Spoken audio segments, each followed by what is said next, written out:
Depression affects more than 150 million people worldwide, making it a leading cause of losing healthy years of life as a result of disability. In fact, by 2020, depression may be the second leading cause of healthy years of life lost, second only to heart disease.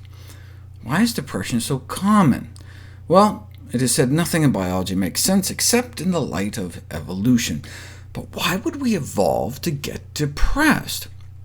Depression poses a baffling evolutionary puzzle, if it has such negative effects, but yet it remains so common and heritable, meaning a big chunk of risk is passed through our genes. So there must be some kind of adaptive benefit. Otherwise, presumably, it would have been naturally selected against. Maybe depression is an evolutionary strategy for defense against infection.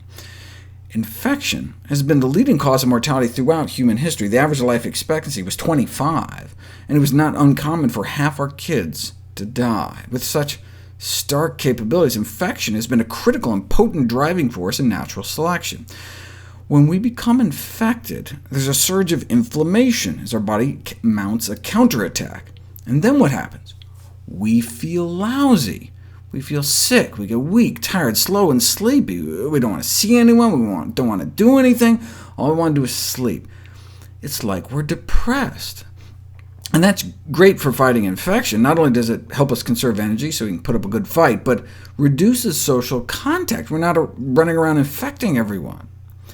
It's the same reason we evolved to think poop doesn't smell good, or decaying flesh. That keeps us safe from infection. In fact, we see this phenomenon with other social animals like honeybees and mole rats, who feel impelled to crawl off and die alone when they get sick, which reduces the risk for the rest of the community. The relationship between mental health and inflammation was first noted in 1887, for which the only psychiatrist ever win the award got a Nobel Prize. But what evidence have we accumulated in the centuries since that inflammation causes depression? Well, people who are depressed have raised inflammatory markers such as C-reactive protein. Inflammatory illnesses are associated with greater rates of major depression. Indeed, that's what's found in a variety of inflammatory conditions, including more kind of benign inflammatory conditions like asthma and allergies. And that's important, suggesting the mood symptoms are not simply feeling bad about having a terrible disease, but may be directly tied to the inflammation. And most powerfully, you can actually induce depression by inducing inflammation. Like when we give interferon for certain cancers or chronic infections, up to 50% go on to suffer major depression. Even just giving a vaccine can cause enough inflammation to trigger depressive symptoms. Taken together, these studies are strongly suggestive of inflammation being a causative factor of mood symptoms. So, can an anti-inflammatory diet help prevent depression? We didn't know until about 43,000 women without depression were followed, along with their diets, for about a dozen years to see who became depressed. And it was those who ate a more inflammatory diet pattern, characterized by more soda, refined grains, and meat, suggesting that chronic inflammation may underlie the association between diet and depression.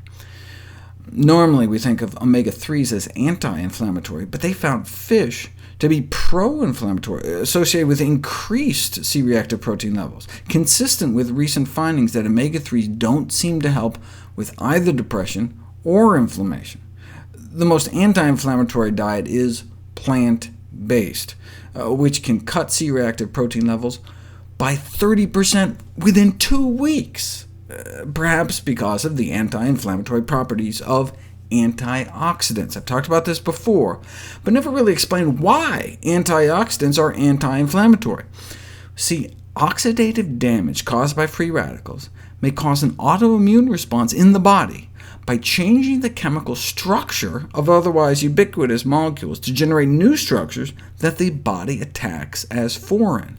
For example, when LDL cholesterol gets oxidized, our body creates antibodies against it and attacks it. And so clinical depression can be accompanied by increased oxidative stress and the autoimmune inflammatory response it creates. Free radicals lead to autoimmune inflammation.